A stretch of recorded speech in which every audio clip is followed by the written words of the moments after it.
Members of the jury, we have been 2 days trying this case.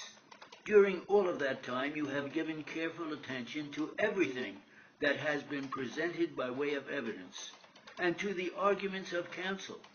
And I feel entirely assured that what the court is about to say to you is the law of this case will receive the same attention, so that when you shall retire to deliberate over what in right and in conscience and in justice should be done between these two, you will have in mind all the evidence adduced during the course of this trial, the arguments of counsel and the charge of the court, and that given the profound sense of satisfaction of realizing that your verdict will be what it should be. Now, let us see what we have here. We have a man of about the age of 41 at the time of the happening of the occurrence, which he makes the subject of his complaint. A telegraph operator engaged in an important occupation, not only confidential, but useful. And he says that he was a tenant of the apartment house. He and his wife came home this night to go to the apartment for which they were paying this defendant, that one of the appurtenances of that building was an elevator which carried them to the floor upon which their apartment was located. When they got home, they found a darkened condition of the hallway where the elevator shaft was located, and that they proceeded, the husband in the lead, to the place where the elevator shaft was located, which they found in a condition of darkness.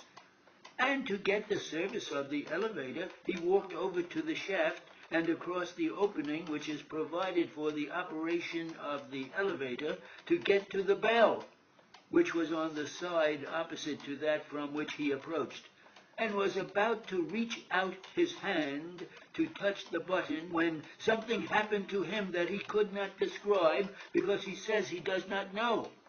We find that his wife screamed when her husband disappeared from her view in that dark place, and that her screams attracted the outsiders who came there, and finding her in a state of mind such as good wives would be in under such circumstances, finally ascertained from her that her husband had fallen through the elevator shaft.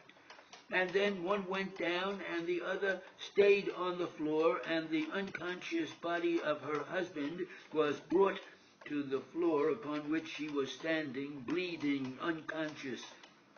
He was conveyed to a hospital where he remained in a state of profound coma for about a week, and in a state of modified coma for several weeks thereafter.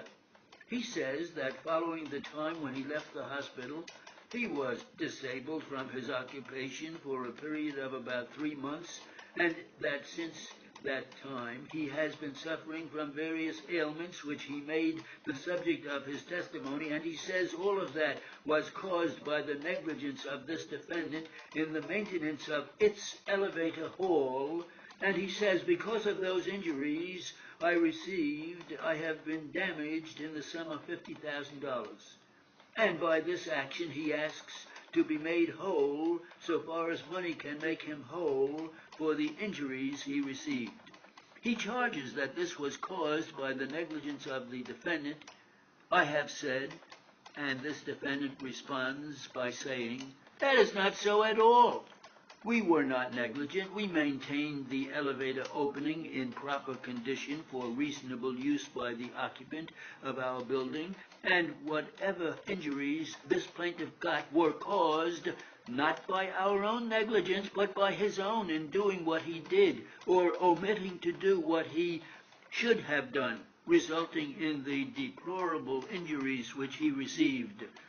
Each side has presented its testimony, and the question raised by that you members are now called upon to determine. During the course of the trial, it became the function of the court to deny various motions made by counsel for the defendant to dismiss this action.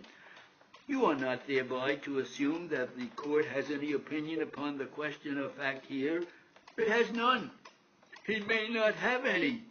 The effect of the denial of those motions